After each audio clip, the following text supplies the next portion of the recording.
Sebuah karya terbaik dari Eza Mintarja, kelanjutan dari kisah Pelangi di Langit Singasari yang telah kami tayangkan sebelumnya. Kisah kolosal bernuansa sejarah dan fiksi di kehidupan tanah Jawa dengan judul Bara di Atas Singgasana. Pada kesempatan yang sangat baik ini, kita masuk pada bagian yang pertama dengan episode Putra Mahkota. Sahabat Permata TV yang tercinta, saat ini kita sampai pada seri yang ke-16. Selamat menikmati.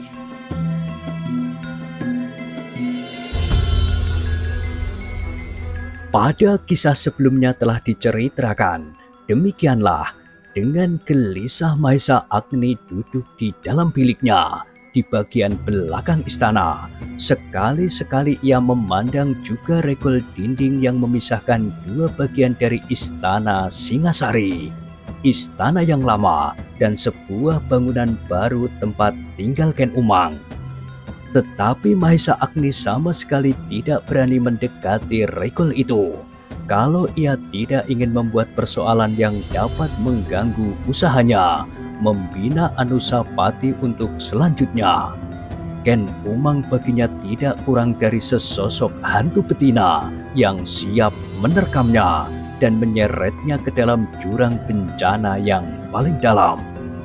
Sejenak Mahesa Agni duduk sambil merenung di dalam biliknya, menunggu sampai Anusapati kira-kira sudah tertidur.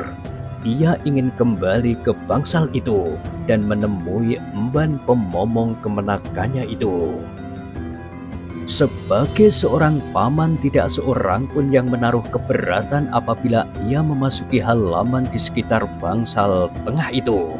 Tidak pula ada yang menaruh keberatan apabila ia bermain-main dengan Anusapati, yang sudah tentu permainan yang wajar bagi anak-anak. Tetapi Mahesa Agni menyadari apabila seseorang melihat permainan yang khusus bersama Anusapati, maka pasti akan tumbuh masalah karenanya. Ketika Mahesa Agni mendekati bilik Anusapati, ternyata Anusapati memang sudah tertidur.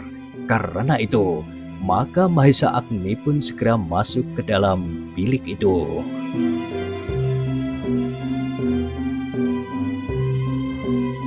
"Silahkan Tuan," berkata emban itu. "Aku memang ingin mengatakan sesuatu kepada Tuan. Aku kira tidak ada seorang pun di sekitar bilik ini. Para prajurit berada di regol halaman atau di luar sama sekali." Mahesa Agni mengangguk-anggukkan kepalanya. "Tuan," berkata emban itu, "apakah Tuan bersedia untuk merahasiakan ceritaku nanti demi keselamatanku?" Mahesa Agni mengerutkan keningnya. "Apakah ceritamu mengandung bahaya bagimu?" Emban itu mengangguk. "Iya Tuan, bahaya yang berat bagiku." "Aku berjanji." "Aku memang yakin kalau Tuan mempunyai belas kasihan kepadaku, bukan saja untuk kepentingan keselamatanku, tetapi juga kemenakan Tuan, Tuanku Pangeran Pati." Mahesa Agni mengangguk-anggukkan kepalanya pula. "Tuan," berkata emban itu perlahan-lahan, "sebenarnya aku menjadi heran melihat perkembangan Angger Anusapati." Dada Mahesa Agni berdesir mendengar kata-kata itu, tetapi ia berusaha untuk menyembunyikan perasaannya. "Sama sekali di luar nalarku bahwa Pangeran Pati itu mampu melakukan hal-hal yang sama sekali tidak tersangka-sangka." "Apakah yang dilakukannya?" bertanya Mahesa Agni dengan serta-merta. Emban itu menarik nafas dalam-dalam.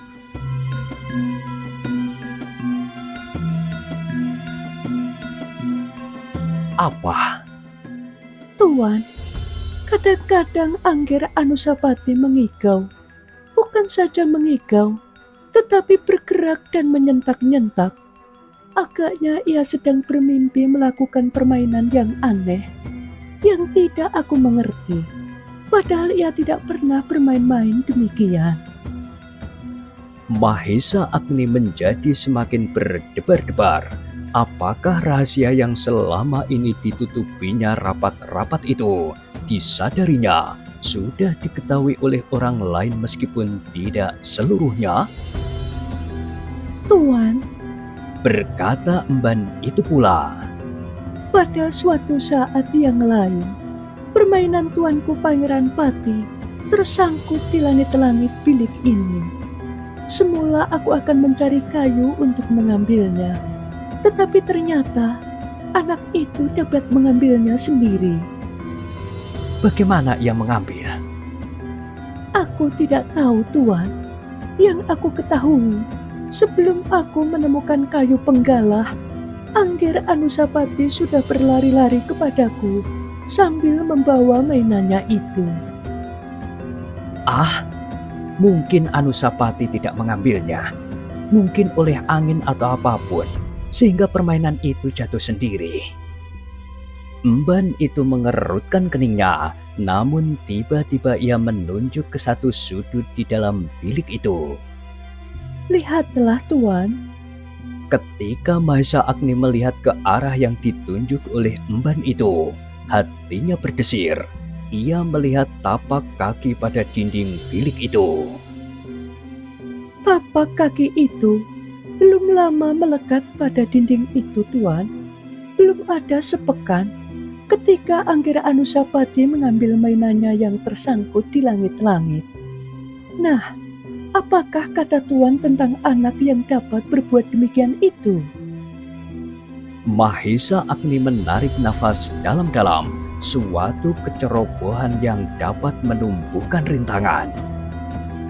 Tetapi Anusapati masih belum cukup dewasa untuk mengerti bahaya yang selalu mengancamnya. Berkata Mahesa Agni di dalam hatinya, tetapi ia bertanya, apakah kau yakin bahwa tapak kaki itu tapak kaki Anusapati? Siapa lagi, Tuan? Apakah aku atau orang lain yang berani masuk ke dalam bilik ini? Mahesa Agni menarik nafas. Memang di dalam hati ia tidak dapat ingkar lagi. Telapak kaki itu pasti telapak kaki Anusapati. Namun demikian, kecurigaan Mahesa Agni terhadap emban itu pun kian bertambah-tambah. Kalau emban itu seorang emban kebanyakan, apakah ia dapat berpikir secermat itu? Tuan, semuanya itu telah menumbuhkan keheranan dan pertanyaan yang selalu menggangguku. Biarlah aku hapus bekas telapak kaki itu. Bukan bekas itu yang penting, Tuan, tetapi perkembangan apakah yang sudah terjadi di dalam diri Angger Anusapati. Kau pasti lebih tahu daripadaku. Aku hanya sempat bermain-main beberapa saat saja setiap hari. Kalau aku pulang dari barak dan latihan, aku memang kadang-kadang menjumpainya bermain-main sendiri. Tetapi bermain anak-anakan, gateng, dan yang paling baik yang pernah dilakukan adalah jirak. Iya, itulah sebabnya aku menjadi bingung. Mahesa Agni tidak segera menyahut. Ia harus mengerti dahulu arah pembicaraan emban ini, supaya ia tidak terjerumus dalam kekeliruan yang berakibat parah. Tuan, Berkata emban itu kemudian, sebenarnya aku ingin minta Tuan membantu aku, atau Tuan akan mengutuk aku. Mahesa Agni mengerutkan keningnya. Apa maksudmu? Lebih baik Tuan menghapus bekas kaki itu dahulu. Kalau Sri Baginda melihat dan bertanya kepadaku, aku tidak akan dapat menjawab. Kenapa kau tidak mengatakan bahwa itu telapak kaki putra mahkota yang bermain kejar-kejaran dengan seekor cicak?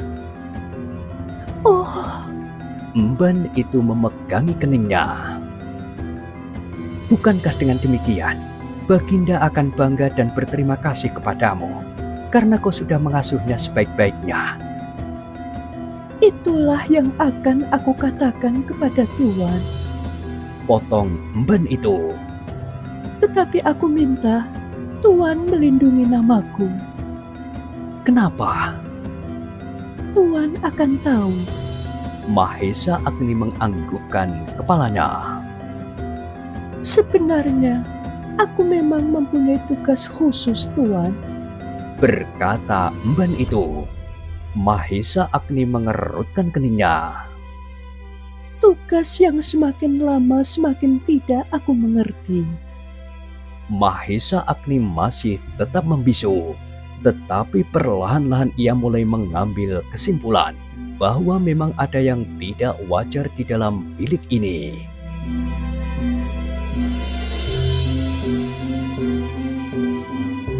Tetapi, ternyata perkembangan Anggera Anusapati membuat aku menjadi bingung. Aku tidak akan dapat mempertanggungjawabkan tugasku lagi. Apakah sebenarnya tugasmu?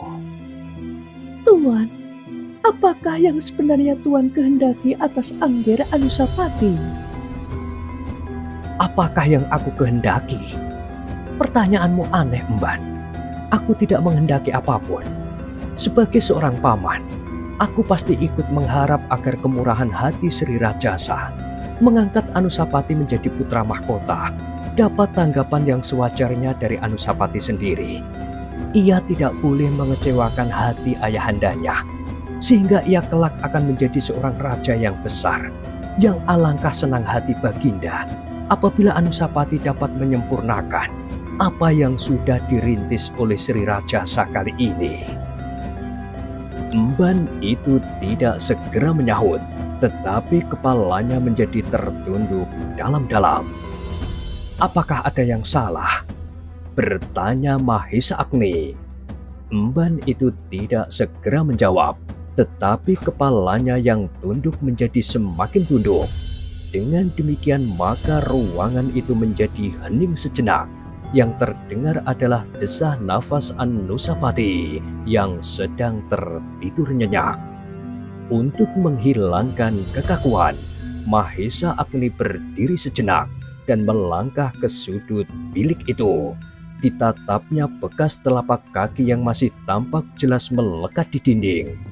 Memang bekas telapak kaki itu harus dihapus supaya tidak menumbuhkan bermacam-macam pertanyaan yang tidak akan dapat dijawab oleh emban itu. Mahesa Agni pun kemudian meloncat sambil mengusap bekas telapak kaki itu dengan tangannya, sehingga yang masih tampak melekat di dinding itu tidak lagi berkesan seperti telapak kaki, tetapi sekedar debu biasa.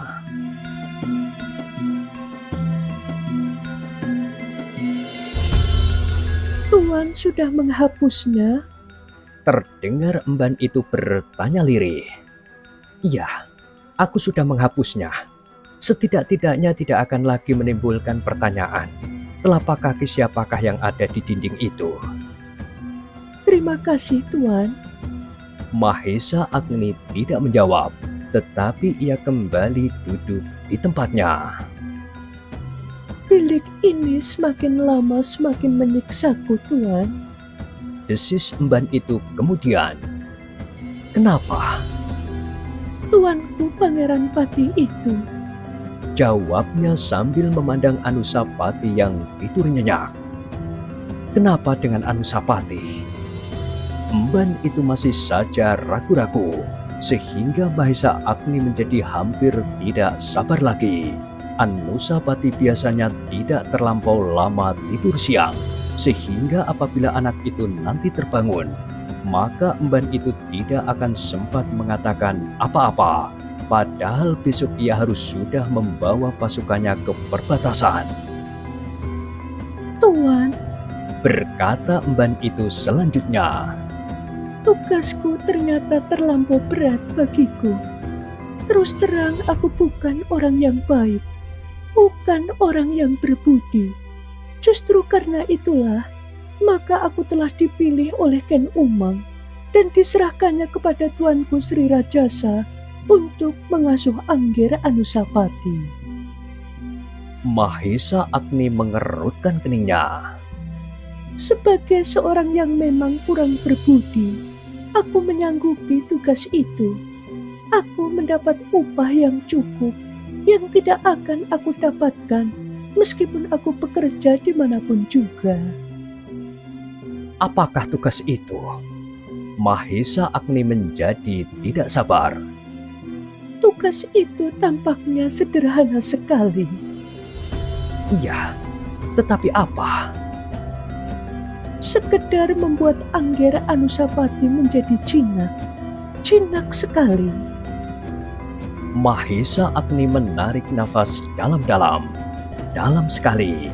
Kini semua kecurigaannya itu sangat terbukti bahwa memang ada usaha untuk membuat Anusapati tidak berdaya. Sambil mengangguk-anggukkan kepalanya, tanpa sesadarnya ia berdesis. Aku sudah menyangka.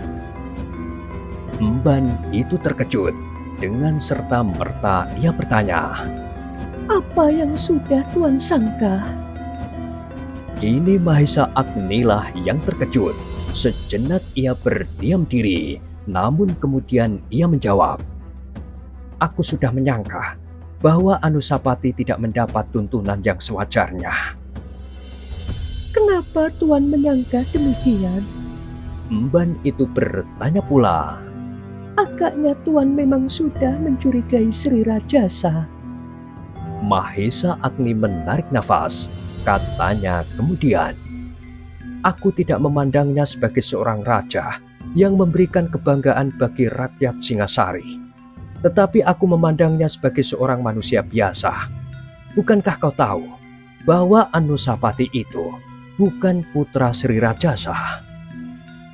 Emban itu mengangguk kecil. Bukankah prasangka itu masuk akal? Sekali lagi emban itu mengangguk kecil. Dan kau melakukannya. Mahesa Agni bertanya pula. Emban itu menjadi ragu-ragu sejenak.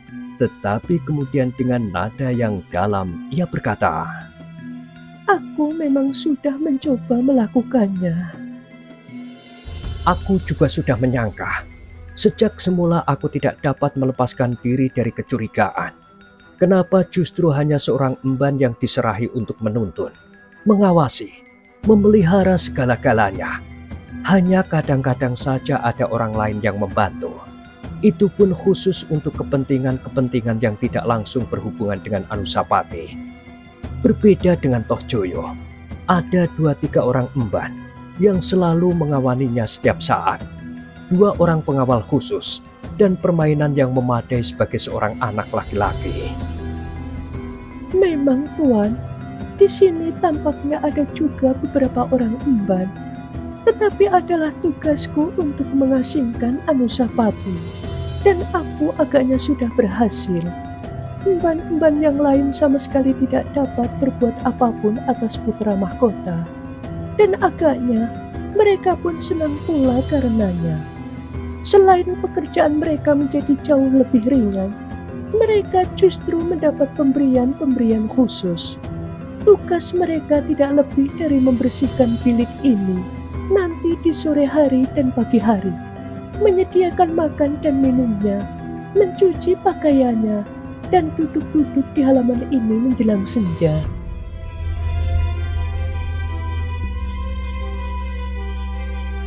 Iya, aku mengerti. Agaknya Tuan terlampau banyak memperhatikan. Karena itulah, agaknya Tuan sering marah kepadaku.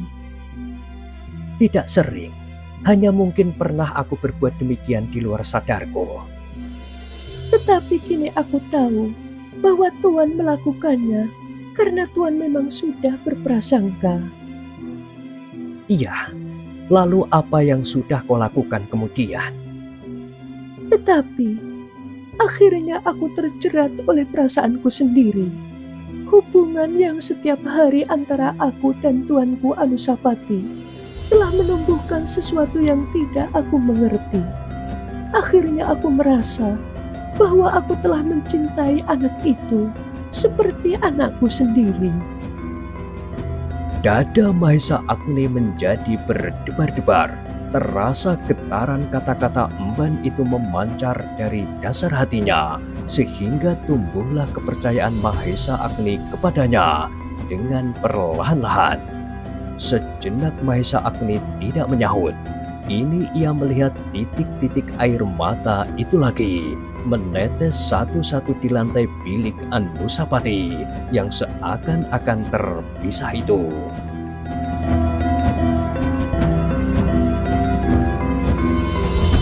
Tuan, Berkata perempuan itu, sebagai seorang yang tidak pantas lagi berada di dalam lingkungan pergaulan yang wajar, aku sama sekali tidak menyangka bahwa aku justru akan terlempar ke dalam istana, apalagi sebagai seorang pengasuh Pangeran Pati.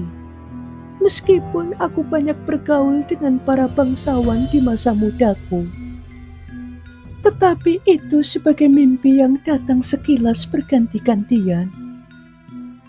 perempuan itu menundukkan kepalanya.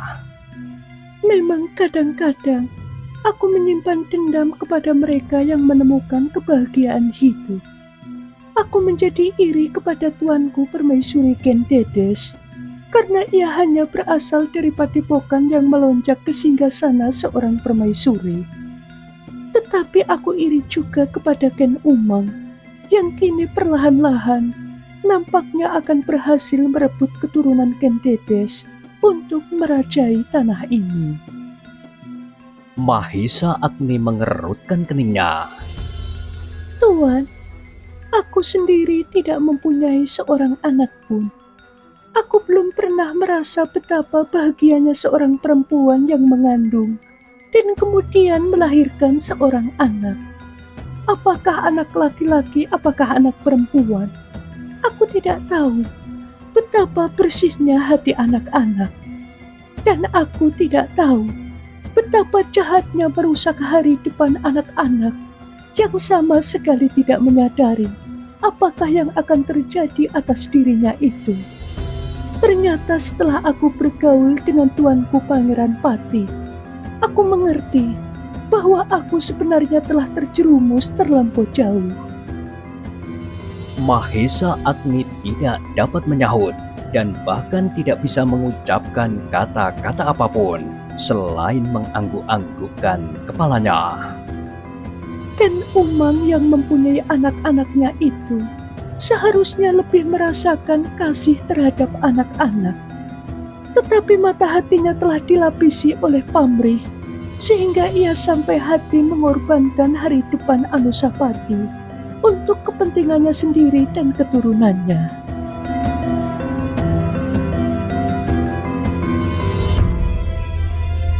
Terasa dada Mahesa Agni bergejolak. Dengan susah payah ia mencoba menguasai perasaannya. Tanpa menyadari keadaan Anusapati, ia pasti sudah mengambil suatu keputusan. Tetapi untunglah bahwa ia masih dapat mempergunakan nalarnya. Anusapati harus tumbuh sesuai dengan rencananya. Rencananya yang bertentangan sama sekali dengan rencana Sri Rajasa bersama Ken Umang yang agaknya telah berhasil mempengaruhi Baginda lebih jauh lagi. Tuan, Berkata emban itu selanjutnya. aku sudah mengatakan keadaanku sekarang di sini. Terserahlah kepada Tuan, apakah Tuan percaya kepadaku atau tidak. Sudah lama aku memang tidak lagi dapat dipercaya. Tetapi kini, aku mencoba untuk mencari jalan agar aku tidak terlanjur kehilangan sifat-sifat kemanusiaanku. Aku akan mempertahankan sifat-sifat itu yang masih tersisa di dalam diriku. Emban itu terdiam sejenak, lalu katanya, Tetapi bagaimana dengan Pangeran Pati itu? Kalau kemudian diketahui bahwa aku sudah berkhianat, maka aku pasti akan mendapat hukuman. Tetapi itu tidak penting, meskipun aku ngeri juga. Yang penting adalah nasib Angger Anusapati. Ken Umang pasti akan mencari orang lain untuk menggantikan aku. Dan Sri Baginda akan segera mengambil keputusan mengganti pengasuh Anusapati dengan orang lain yang jauh lebih baik. Sri Baginda akan dapat saja mengatakan bahwa selama ini putra mahkota itu sama sekali tidak mendapat kemajuan, dan aku pun akan segera hilang dari pergaulan. Mahesa Agni mengangguk-anggukkan kepalanya. Perlahan-lahan ia berdesis. Aku tidak tahu, Emban, apakah aku dapat mempercayai ceritamu atau tidak. Tetapi aku melihat kejujuran yang memancar dari hatimu. Mudah-mudahan kau berkata sebenarnya. Mahesa Agni berhenti sejenak. Lalu katanya, memang benar katamu bahwa nasib Anusapatilah yang paling penting sekarang. Begitulah, Tuan. Emban, berkata Mahesa Agni kemudian, besok aku harus sudah pergi. Menurut pendapatku, sementara ini berlakulah seperti biasanya apa yang kau lakukan. Jangan kau rubah sikapmu dan caramu mengasuh Anusapati. Ia harus tetap terpisah dari orang-orang lain yang dapat mempengaruhinya. Seperti pesan Ken Umang, ia harus tetap bermain-main dengan anak-anakan kayu, pasaran, dan sebagainya seperti yang selalu dilakukannya. Biarlah ia berkeliaran sendiri di kebun-kebun, seperti anak-anak liar tidak terurus, mencari buah-buahan dan bermain-main dengan tanah dan pasir. Kemudian pada saatnya ia mencarimu, mandikanlah dan bawa ia tidur. Barangkali yang dapat kau lakukan, selain seperti kebiasaanmu, berilah anak itu cerita-cerita kepahlawanan. Cerita tentang Sri Baginda raja-raja yang pernah ada. Kau tahu maksudku? Emban itu mengangguk-anggukkan kepalanya. Nah, kita masih mempunyai waktu yang cukup. Mudah-mudahan aku kembali dari peperangan dengan selamat. Kediri adalah suatu negeri yang besar yang penuh dengan senopati-senopati yang mumpuni. Tetapi Tuan adalah seorang yang luar biasa. Siapa yang mengatakannya? Tuan berhasil mengalahkan Tuan Witantra. Dari mana kau tahu? Semua orang mengetahuinya. Sudahlah, jagalah anak itu baik-baik. Mudah-mudahan ia kelak dapat memenuhi tugasnya sebagai seorang raja. Kau masih harus bermain dalam dua peran yang sulit. Tetapi aku percaya bahwa kau akan berhasil. Kau akan tetap mendapat kepercayaan dari Sri Baginda dan Ken Umang. Jangan sampai anak itu jatuh ke tangan orang lain yang akan dapat berbuat jauh lebih jahat dari yang pernah dialaminya. Emban itu mengangguk-anggukkan kepalanya. Ia mengerti apa yang dimaksud oleh Mahesa Agni. Karena itu maka jawabnya, mudah-mudahan aku dapat berbuat seperti yang Tuan maksud. Aku percaya kepadamu. Anak itu pun agaknya sudah dapat kau ajak berbicara serba sedikit. Iya, Tuan. Mudah-mudahan. Mahesa Agni menarik nafas dalam-dalam. Dipandanginya Anusapati yang masih tertidur nyenyak. Memang di wajahnya seolah-olah terbayang wajah Tunggul Ametung. Sehingga tidak mengherankan apabila Ken Arok yang berusaha melupakan kekuasaan Aku Tumapel itu merasa tersinggung setiap kali. Sudahlah, berkata Mahesa Agni kemudian, aku masih mempunyai tugas yang harus aku selesaikan hari ini. Kalau aku tidak sempat menemuimu lagi, aku minta diri. Jagalah anak itu baik-baik, dan aku akan sangat berterima kasih apabila kau menganggapnya seperti anakmu sendiri. Iya, Tuan. Aku akan menjaganya, meskipun aku masih harus berpura-pura. Tetapi aku mengharap Tuan mengerti perasaanku. Aku mengerti, sahut Mahesa Agni. Kemudian katanya, sudahlah, aku minta diri. Aku akan menjumpai ibunya. Tuanku Permaisuri. Silahkan Tuan. Selama ini aku pun sudah berhasil memenuhi tugas yang dibebankan kepadaku. Memisahkan anak itu jauh-jauh dari ibunya, dari adik-adiknya, dan emban pemomong Tuanku Permaisuri. Begitukah pesan Sri Rajasa?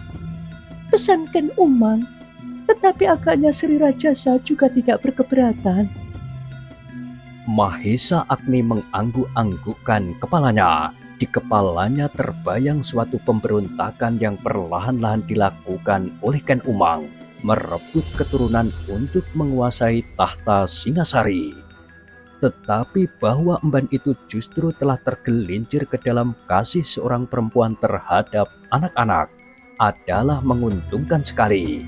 Itu adalah suatu karunia dari Yang Maha Agung, bahwa Anusapati masih mungkin sekali diselamatkan.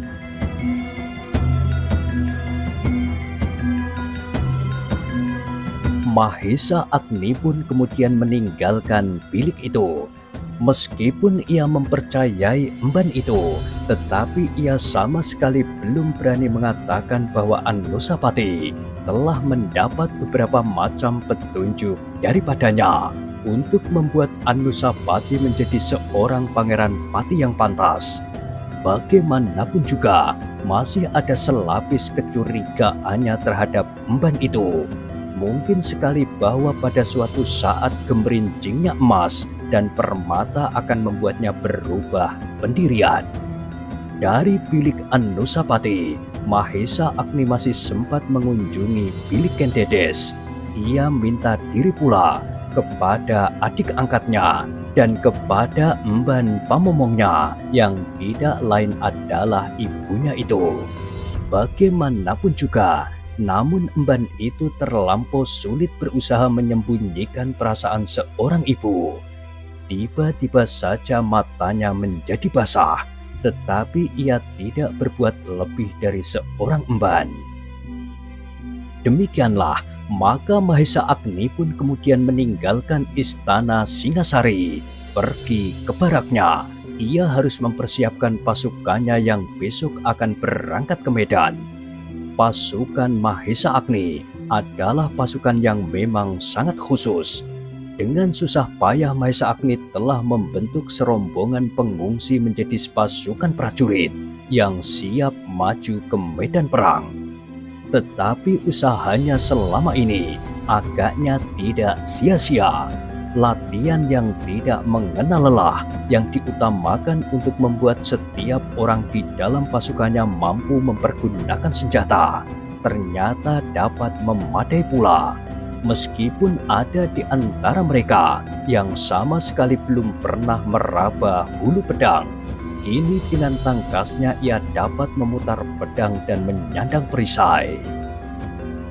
Mahesa Agni bersama-sama beberapa orang prajurit yang diperbantukan kepadanya merasa bahwa pasukannya kini tidak lagi terlampau lunak untuk digilas oleh pasukan lawan yang betapapun kuatnya. Di setiap kelompok, Mahesa Agni berusaha menempatkan kekuatan-kekuatan yang dapat dibanggakan, setidak-tidaknya untuk menuntun kawan-kawannya yang lain apabila mereka berada di peperangan.